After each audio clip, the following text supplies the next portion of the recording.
Hey everyone, James here. Just a quick reminder to you guys that these narrations are best enjoyed with headphones on. Hey everyone, today I review the fourth entry in the highly successful Sonic the Hedgehog franchise. Can Sonic speed his way to the top? Let's find out!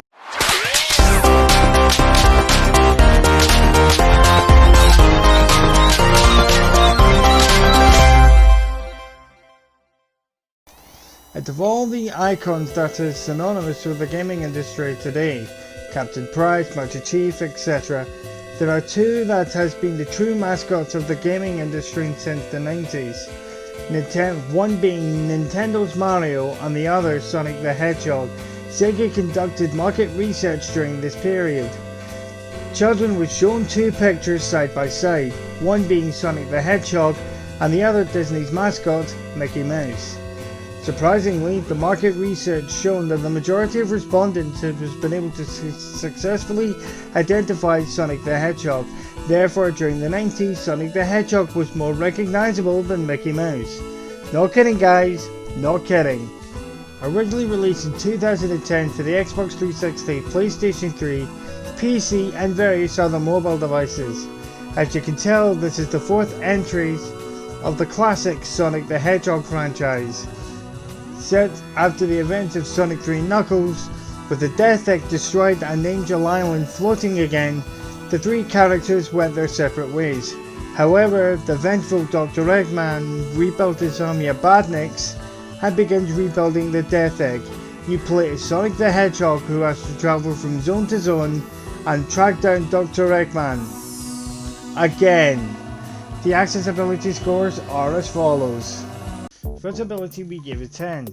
This game has no colorblind mode, but there is little need for one. Every character you see on the screen, apart from Sonic and Tails if you're playing episode 2, are enemies. So you should be able to play this game with no issues. Audibility, we gave a 9. This game has no spoken dialogue. After all, this is a successor to a Sega Genesis or Mega Drive game we are talking about here, so therefore no subtitles are required. Mobility, we gave an 11. On the PC version you can use the keyboard and mouse, which can be customized. This game also has support for an Xbox controller. When we tested it, the Xbox One controller works like a charm. Also, the buttons when using a controller can be changed to suit your impairments. This is important as the player has the capability to customize the control layout to suit her impairments. The controller options adds more versatility to the interface that the player uses to control the character that the player is playing as. Gameplay, we gave a quite low 6. This game is somewhat similar to Civilization Beyond Earth. Before this game's release, the game itself shown a lot of potential to advance the franchise in an entirely new direction, but unfortunately the developers decided to perpetually waste that opportunity altogether. Last time I checked, and the classic Genesis game should not have a homing attack.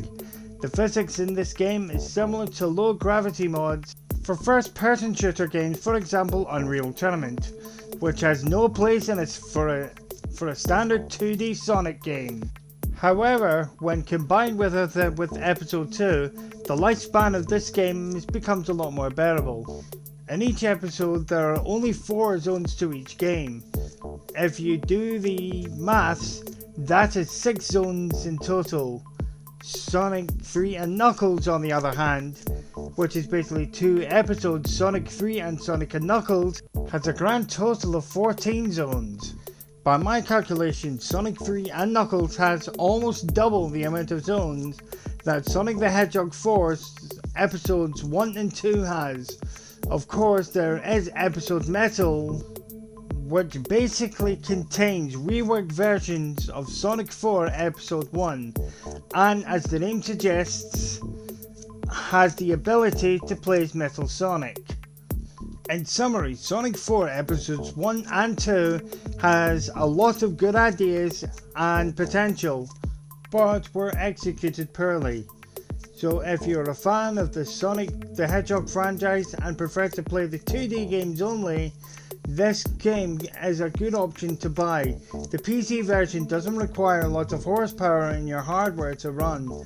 This also is backwards compatible with Xbox One, and when it releases, the Xbox Series X. And the overall score is a very respective 90%. See you guys in the next review, which could potentially be my final review. More information to come next week. Spartan Commander 1998. Remember, when outside of your house or meeting someone in a public space, remember to maintain a 2-meter distance away from everyone. Also, when you're going to a store or a supermarket or enclosed space, remember to bring a face mask with you. This drastically decreases any risk of catching or transmitting the virus. Stay safe, maintain social distancing and basic hygiene, stay alive. Roll out, Spartan Company.